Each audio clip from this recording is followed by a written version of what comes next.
79तम स्वाधीनता दिवस पूर्व सारा राज्य रे एवं आम नियाली निर्वाचन मंडल रे प्रत्येक जोन रे ये जो तिरंगा शोभा यात्रा होची ए तिरंगा शोभा यात्रार उद्देश्य राष्ट्रवाद राष्ट्रीय एकता एवं जातीयतावाद को लेकिन एवं प्रत्येक घरे समस्त घरे आमर स्वाधीनता पताका तिरंगा लगेवाई समस्त को आम आह्वान दौचु देशर एकता आमर हूँ लक्ष्य तेणु ये उपलक्षे आम तिरंगा यात्रा आरंभ करूँ।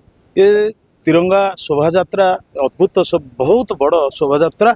ये शोभा यात्रा जनसाधारण समस्ते स्व इच्छा सामिल होती समस्ते अति आनंदर सहित पताका को उड़े समस्ते आज शोभा यात्रा योगदान देइछंती। आमे प्रत्येक पंचायत प्रत्येक प्राय घर को आम जोगाजोग करुचु।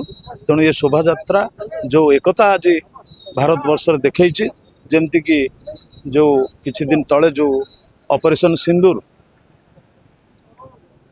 जो होइतिला से जो ऑपरेशन सिंदूर रे देखंतु दलमत निर्विशेष रे राष्ट्र रे समस्त एकतार भाव देखैतिले। तेणु से एकतार भाव आज स्वाधीनता दिवस पूर्व समस्त आज देखौछंती। पवित्र 79तम स्वाधीनता दिवस अवसर में बिहाली निर्वाचन मंडली समस्त जनसाधारण को अभिनंदन एवं स्वागत जनाऊँ। आज बिहाली निर्वाचन मंडली में भारतीय जनता पार्टी तरफ आमर प्रिय विधायक मानव श्रीजुक्त छवि मल्लिक नेतृत्व में बिहाली निर्वाचन मंडली में प्रत्येक जोन स्तरीय तिरंगा यात्रा कार्यक्रम अनुष्ठित होउछि। यह अवसर में आज 20 नंबर जोन और 21 नंबर जोन रे तिरंगा पदयात्रा अनुष्ठित होइतिला। यही परिप्रेक्षी प्रत्येक जनसाधारण भारत मातार संतान किपरि भाव में भारत को अखंड भारत को किपरि भाव में आगे नेबे एवं भारतर ऐतिह्य संस्कृति परंपरा एवं जो भाईचारार संपर्क अच्छी भातृभाव को बढ़ाई जो परि भाव में भारतीय जनता पार्टी तरफ तिरंगा यात्रा करा जायतिला ताकू आमे समस्त मिलिमिशि सहयोग करिछु एवं समस्त मिलिमिशि आनंद उल्लासर सहित पालन करुछु। आगामी दिन में ये अखंड भारत रे जाति धर्म वर्ण निर्विशेष आम समस्त भारतीय आम भारतर जस रखा टेक रखा एवं तिरंगा पताकार सम्मान रखापी आम समस्ते एकत्रित होगा एवं अगस्ट 15 अवसर में प्रत्येक परिवार रे समस्ते गोटे लेखा तिरंगा पताका लगेवाई मान्यवर विधायक समस्त को निवेदन करिसेंती।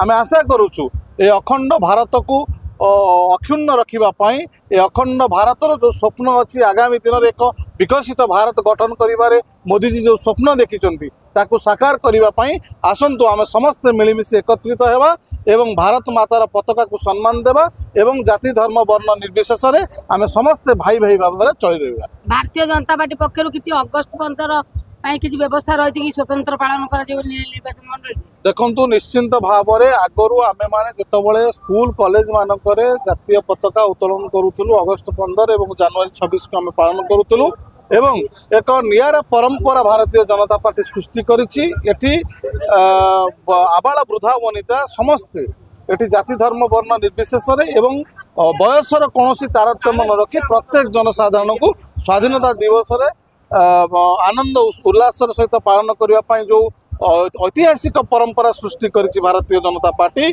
तेणु भारतीय जनता पार्टी समस्त कर्मकर्ता एवं आमर प्रिय विधायक मान्यवर विधायकों जो नेतृत्व आज सारा नियाली निर्वाचन मंडल में प्रत्येक जोन स्तर में अनुष्ठित होउछि पताका यात्रा पदयात्रा।